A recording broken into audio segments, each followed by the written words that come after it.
Bonjour, bienvenue dans ma bibliothèque. Nous sommes à Montréal le 20 avril 2012. Ce matin, je vais vous lire un passage du dernier livre d'Edgar Morin, Les philosophes. Mais avant, je voudrais improviser sur quelques thèmes qui me tiennent à cœur.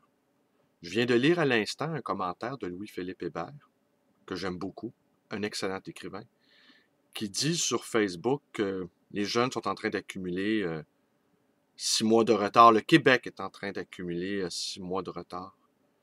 Eh bien, M. Hébert, je ne pense pas. Je pense que ce qu'ils apprennent en ce moment est encore plus précieux que ce qu'ils apprennent dans les livres. Certains me disent aussi qu'ils n'ont jamais lu autant. J'ai entendu plusieurs témoignages de jeunes étudiants à l'université qui en ont profité pour lire les livres au programme. Les lire sans pression d'examen, sans échéancier. Beaucoup aussi ont appris le militantisme, beaucoup ont appris le combat social, et beaucoup apprennent aussi la lutte des classes, ce qui n'est pas rien. La, les jeunes, les jeunes au Québec, une partie de la jeunesse du Québec est en grève, tandis qu'une partie importante de la jeunesse mondiale, en tout cas européenne, elle, est au chômage, ce qui est une autre forme de, d'apprentissage assez terrifiant, l'apprentissage du chômage. J'imaginerais un scénario où des jeunes instruits en profiteraient pour donner des cours à ces jeunes chômeurs. Il y aurait une sorte d'alliance entre jeunes intellectuels, jeunes auteurs, et jeunes chômeurs, et jeunes grévistes.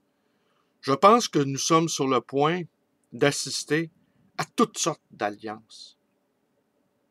Alors, je ne dirais pas, M. Hébert, que le Québec prend 6 mois de retard. Je pense que la jeunesse québécoise, par un étonnant paradoxe, est en phase avec la jeunesse européenne, mais par d'autres voies. On a bien vu aussi également que ce qui se passe au Québec intéresse les jeunes européens et même les jeunes du reste du Canada. Alors, dont l'Ontario a baissé les frais de scolarité, incidemment. Alors, non, tout n'est pas perdu et le Québec ne prend pas un 6 mois de retard. Je pense que le Québec est en phase. La jeunesse québécoise est en phase. Sur un autre plan, j'ai entendu ce matin le commentateur politique Jean Charest nous parler de nous menacer que ce qui nous guettait là en ce moment au Québec, c'était l'anarchie. Et toute ma vie, j'ai entendu dire ouais, on peut pas laisser les choses faire, autrement ça va être l'anarchie.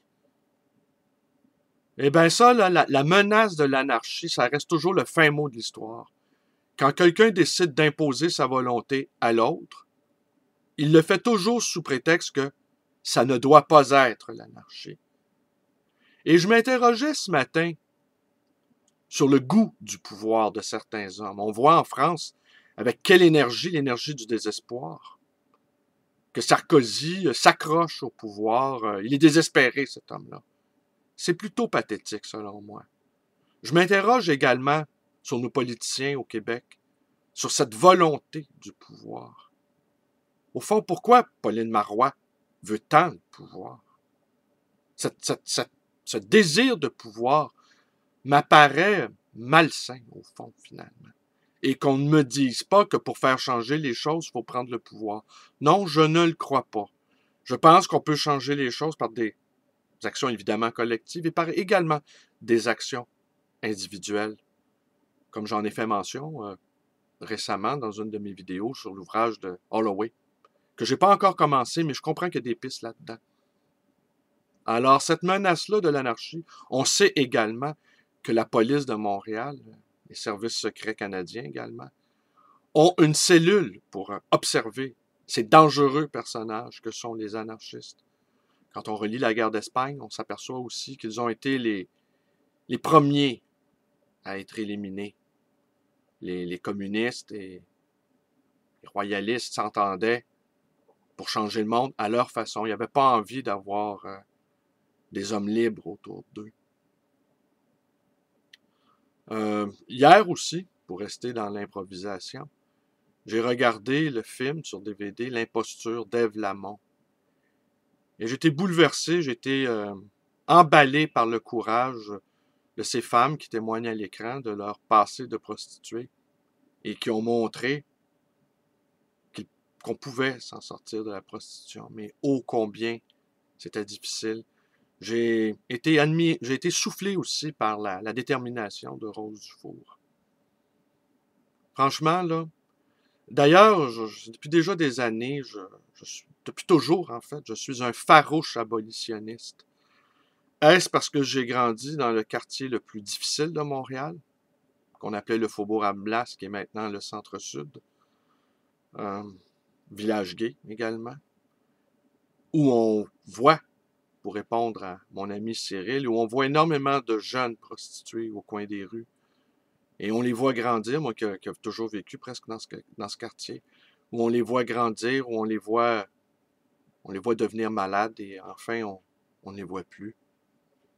On ne les voit tout simplement plus. Déjà, ils se fondent au mur, ils deviennent comme des hommes invisibles. Alors justement, je me disais que s'il y avait une action, moi, qui me tenait à cœur, c'était précisément l'abolition de la prostitution. Et que j'avais envie, probablement je vais le faire, je réfléchis à tout ça, de former un groupe d'hommes qui prennent la parole publiquement pour s'opposer à la prostitution. Évidemment, la question de la prostitution soulève d'autres questions, celle de la pornographie industrielle, pornographie de masse, c'est un véritable dressage. Et je dois avouer que moi aussi, j'ai eu une éducation pornographique. C'est-à-dire, rapidement, je suis rentré en contact avec la pornographie industrielle et j'en consomme encore. Pratiquement tous les hommes que je connaisse, consomment de la pornographie industrielle à un moment ou à un autre dans leur vie et même par inadvertance, souvent, curieusement. Le net en est saturé. Et je pense que nous pressentons tous que ce n'est pas une bonne chose. Comme une sorte d'intoxication psychique. Mais je vais revenir sur ces questions-là de la pornographie industrielle. J'ai même pensé écrire un texte qui s'appellerait Une éducation pornographique pour faire le pendant à Flaubert d'une éducation sentimentale. Peut-être le ferai-je. J'ai réfléchi en tout cas. Mais pour l'instant, j'aimerais créer un groupe d'hommes qui prennent la parole publiquement pour réclamer l'abolition de la prostitution et qui soutiendraient les groupes de femmes s'y opposant, mais que ce serait une affaire d'hommes qui prennent la parole entre eux, qui prennent la parole publiquement pour apporter leur soutien intellectuel et financier même aux groupes qui, elles, aident les femmes à s'en sortir. Alors, je réfléchis à cette idée-là. J'ai même un titre dans la tête qui s'appellerait Les Invisibles. Ouais, Les Invisibles. Comme ces prostituées qu'on ne voit plus, finalement.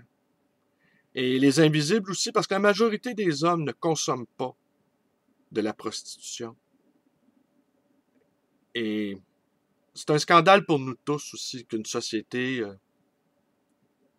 consent à ce que des femmes vendent leur corps. Et puis c'est une vision aussi terrible pour nous les hommes. Ça suppose que si c'était pas de ça, nous serions des bêtes.